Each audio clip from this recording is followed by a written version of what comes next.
आज का हमारा जो टॉपिक है वो है moment of inertia of hollow cylinder. अच्छा, जो बच्चे मेरा पिछला लेक्चर देखे होंगे ना, जस्ट प्रीवियस लेक्चर, तो वो कह रहे होंगे कि moment of inertia of the hollow cylinder हो गया है। बट यस, हाँ सही बोल रहे हो आप, moment of inertia of the hollow cylinder हो चुका है। बट पिछले लेक्चर में हमने जो मोमेंट ऑफ इनर्शिया पढ़ा था ना, वो पढ़ा था moment of inertia of a thin hollow cylinder. और आज हम देखने जा रहे हैं moment of inertia of a thick hollow cylinder, thin hollow cylinder. Thin hollow cylinder में क्या था, देखो ये था थिन हॉलो सिलेंडर तुम्हारा, ये था, ठीक है। पतली सी हॉलो सिलेंडर थी जिसमें एक रेडियस थी, एक सर्किल बन दिख रहा था, ओके। और ये साइड साइड में मास था, बाकी खाली थी। और इसमें क्या है थिक हॉलो सिलेंडर में कि बीच में तो खाली है, ठीक है, और इधर मास है। यहाँ पर हॉलो सिलेंडर में केवल यहाँ पर मास था, इसके पेरीफेरी पर, और यहाँ पर इतना मास है, ठीक है ना। यहाँ पर ये जितना जितना मैंने डॉटेड डॉटेड बनाया है ना, उस सब जगह पर मास है। लेकिन बीच में जहाँ पर मैंने डॉटेड लाइन नहीं बनाया है, बिल्कुल व्हाइट है, यहाँ पर मास नहीं है, ठीक है। तो ये हो गया थिन हॉलो सिलेंडर और ये हो गया थिक हॉलो सिलेंडर। इसमें एक रेडियस आप देखेंगे जिसका रेडियस आर होगी, और इसमें आपको दो रेडियस देखने को मिल जाएंगे। यदि बात करें हम बड़े वाले की रेडियस की, यहाँ पर दो सर्किल तुमको दिख रहा है ना, तो बड़े वाला सर्किल का रेडियस हमने मान लिया कि R1 है, और छोटे वाले सर्किल का रेडियस हमने मान लिया कितना है भैया, तो R2 है। और यहाँ पर तो केवल एक ही रेडियस बन रही थी ना, यहाँ पर दो रेडियस बन नहीं रही थी। चलिए, तो आपने समझ लिया thin hollow cylinder thick hollow cylinder में क्या अंतर है। इसका हम मोमेंट ऑफ इनर्शिया फाइंड करने जा रहे हैं, बिल्कुल उसी की तरह आसान है।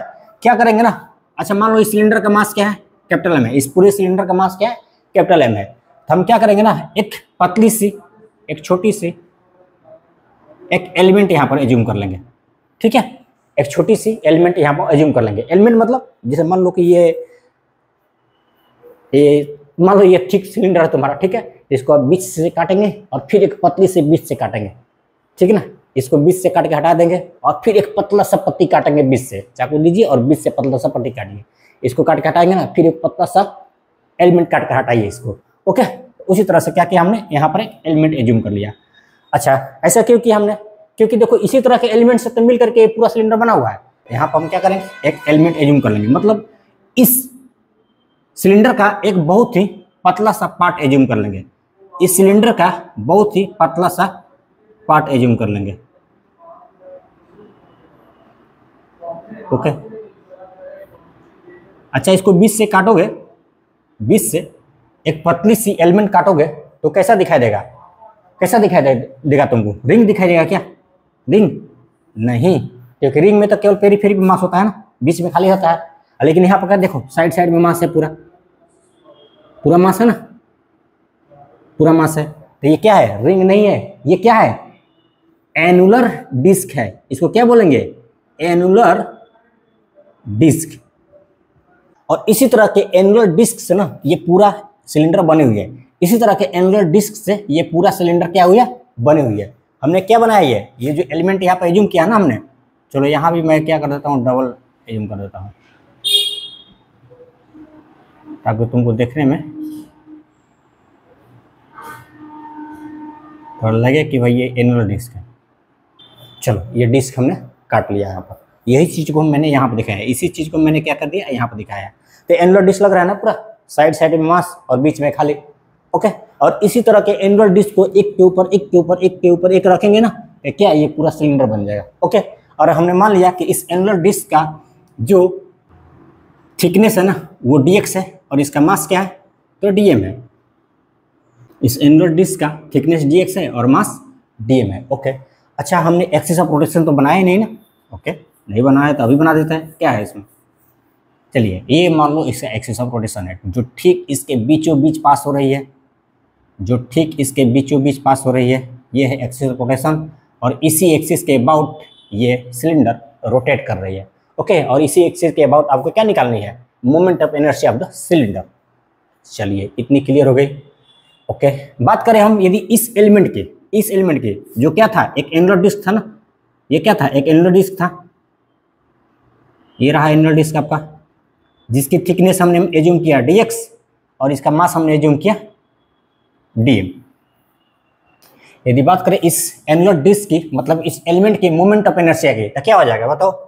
वो हो जाएगा डी आई इक्वल टू, तुम जानते हो ये एलिमेंट के कैसा है, तो एनुलर डिस्क की तरह है। और एनुलर डिस्क का हमने moment of inertia already find कर चुका है, क्या? एम अपॉन में 2 r1 स्क्वायर प्लस r2 के स्क्वायर, एम अपॉन में 2 r1 स्क्वायर प्लस r2 के स्क्वायर, ये हमने फाइंड कर चुका है in the annular disc. Annular disc का हमने मोमेंट ऑफ इनर्शिया फाइंड कर चुका है ना। क्या फाइंड किया है भाई? मान लो कि कोई एनुलर डिस्क है जिसका मास m है, तो इनका मोमेंट ऑफ इनर्शिया हमने फाइंड किया था m अपॉन में 2 r1 square plus r2 square, ये फाइंड किया था ना। ये भी तो एक एनुलर डिस्क है ना, इनका मोमेंट ऑफ इनर्शिया क्या हो जाएगी? डी आई इक्वल टू, क्योंकि इसका मास dm है तो लिखेंगे dm अपॉन में 2, मास m रहेगा तो ये हो जाएगा i, मास m रहेगा तो ये हो जाएगा i, मास dm है तो ये हो जाएगा di, तो dm अपॉन में 2 into r1 square plus r2 square हो जाएगा ना। इस एनुलर डिस्क के मोमेंट ऑफ इनर्शिया कितना हो जाएगी? di equal to dm upon में 2 r1 square plus r2 square, ये तो हमने ऑलरेडी फाइंड कर चुका है। लो ये है, यहाँ पर m अपॉन में 2 है, r1 square plus r2 square है, क्योंकि इस एलिमेंट का मास dm है इसलिए यहाँ पर हमने लिखा di equal to dm upon में 2 r1 स्क्वायर प्लस r2 के स्क्वायर। अच्छा, ये तो मोमेंट ऑफ इनर्शिया हुआ इस एलिमेंट का, इस एनुलर डिस्क का, लेकिन आपको तो मोमेंट ऑफ इनर्शिया चाहिए पूरे सिलेंडर का ना। तो मान लो ये सिलेंडर ऐसे ऐसे 50 एनुलर डिस्क बना हुआ है, तो 50 एनुलर डिस्क के मोमेंट ऑफ इनर्शिया को यदि हम आपस में ऐड कर देंगे तो पूरे सिलेंडर का मोमेंट ऑफ इनर्शिया निकल जाएगी। और यदि ऐसा ऐसा 500 एनुलर डिस्क से ये पूरा सिलेंडर बना हुआ है, ऐसा क्या है 500 एनुलर डिस्क से ये पूरा सिलेंडर बना हुआ है, तो क्या करेंगे? उस 500 एनुलर डिस्क के मोमेंट ऑफ इनर्शिया को आपस में ऐड कर देंगे, क्योंकि मोमेंट ऑफ इनर्शिया एक स्केलर क्वांटिटी है, उसको आप सिंपली ऐड कर सकते हैं। तो उस सभी का मोमेंट ऑफ इनर्शिया आपस में ऐड कर देंगे और इस सिलेंडर का मोमेंट ऑफ इनर्शिया निकल जाएगी। लेकिन प्रश्न ये उठता है कि भैया इसमें कितने एनुलर डिस्क है? 50 है, 100 है, 500 है, 5000 है? अपने को नहीं पता, अपने को पता ही नहीं है कि इसमें कितने एनुलर डिस्क हैं। तो क्या करेंगे उसके लिए? अच्छा, क्यों नहीं पता है? देखो, जैसे मान लो इसको एक बार यहाँ से काट हटाओ और फिर पतली पतली पतली पतली रिंग करते चले जाओ। तुम कितना रिंग काट सकते हो? एज्यूम कर सकते हो क्या? जितना ज्यादा पतली पतली रिंग काटोगे ना, उतना ही ज्यादा इसका नंबर ऑफ रिंग बढ़ता चले जाएगी।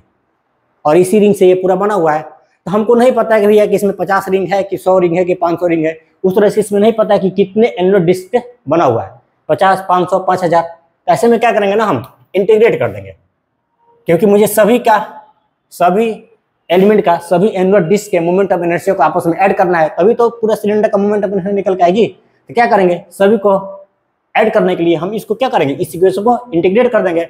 इस तरह से इसमें जितना भी, जैसे ही तुम इसको इंटीग्रेट करोगे ना, तो इसमें जितना भी एनुलर डिस्क आएंगे ना, सभी का मोमेंट ऑफ इनर्शिया आपस में ऐड हो जाएगी। टेंशन लेने की बात नहीं है।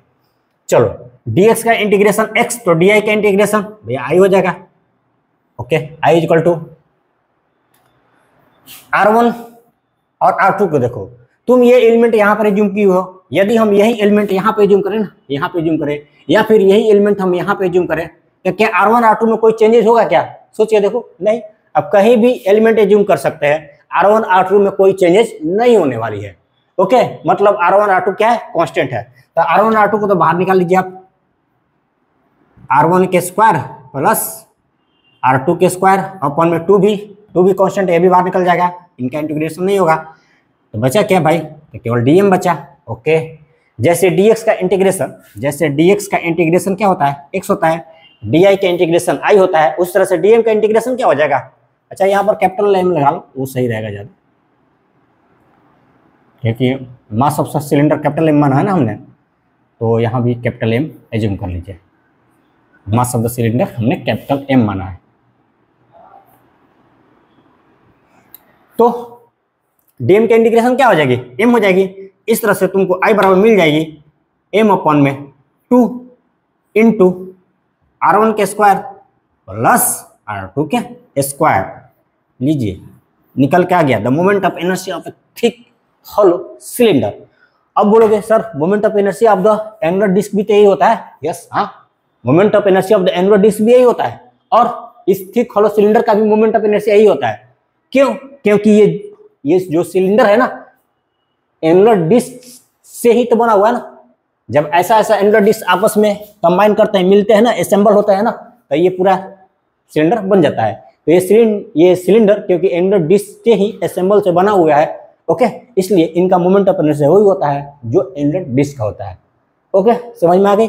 ठीक है, आसान ही है। जो यदि तुमने पिछला लेक्चर देखा होगा ना, moment of inertia of the thin hollow cylinder, तो ये भी चीज़ वैसे ही आसानी से समझ में आ जाएगी।